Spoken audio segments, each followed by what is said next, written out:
Gaarummaan kee na faarfachiise,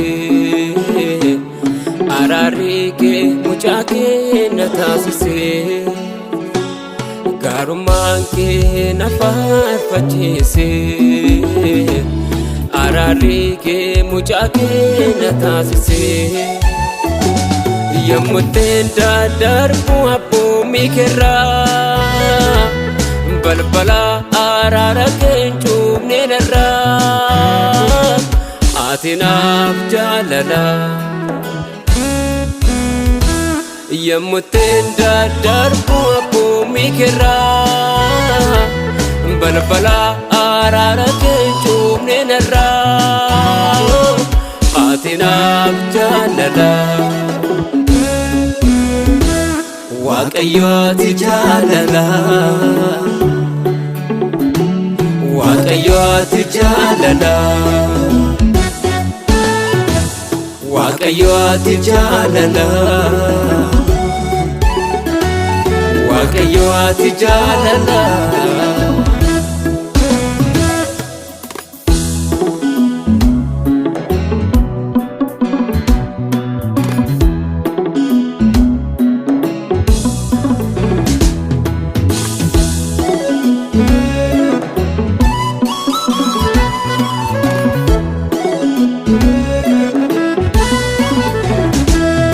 Ani nama arrabni xuraa'e,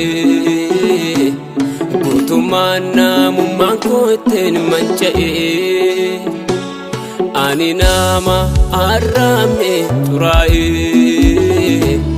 guutummaan namummaan koo ittiin manca'e. Iddoo aarsaarratti ergamaa ergitee, barbadaa'ee ibidda afaan kootti buuftee na diddiirtee.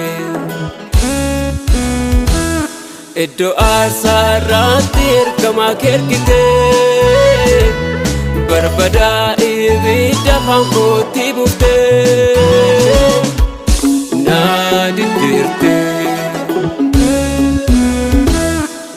na diddiirtee.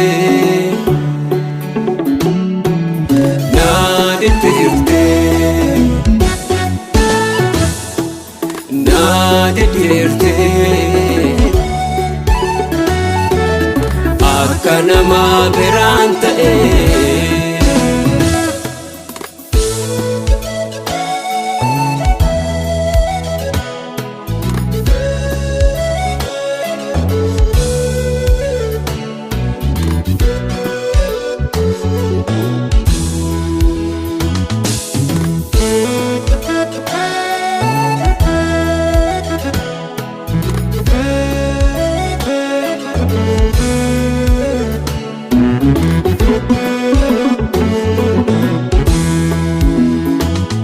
Isa diinni ittiin na himatu,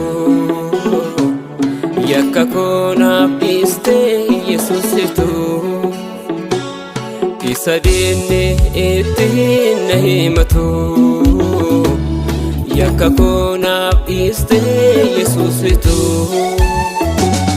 Akka mukukkula ibidda keessaa, Yesus koo na goote dinni of odeessaa. Gooftaan si eebbisa. Akka mukukkula ibidda keessaa, Yesus koo na goote dinni of odeessaa. Gooftaan si eebbisa. Gooftaan si eebbisa. Gooftaan si eebbisa. Gooftaan si eebbisa. Gooftaan si eebbisa. Gaarummaan kee na faarfachiise, araarri kee mucaa kee na taasise. Gaarummaan kee na faarfachiise, araarri kee mucaa kee na taasise. yommuutiin daddarbu abboommii keerraa balbala araara keencuufne dharraa ati naaf jaalala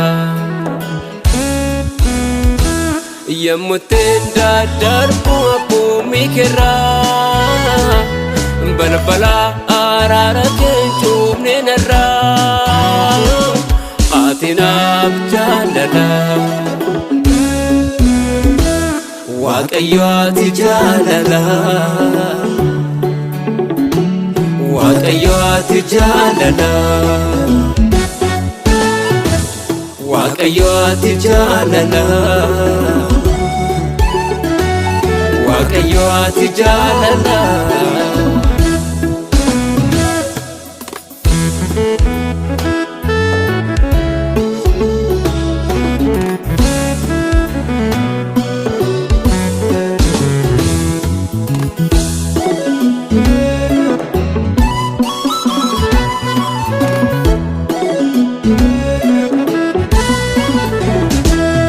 Ati akka namaa sadarbeef na lolle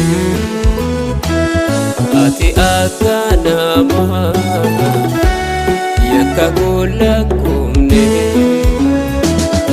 amanamummaan kee na boonsise dubbii kee afaan koo keessa keesse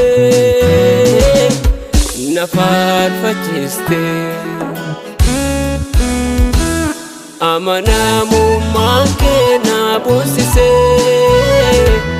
dubbii kee afaan koo keessa keesse na lallabsiiste na lallabsiiste na lallabsiiste na lallabsiiste na faarfachiiste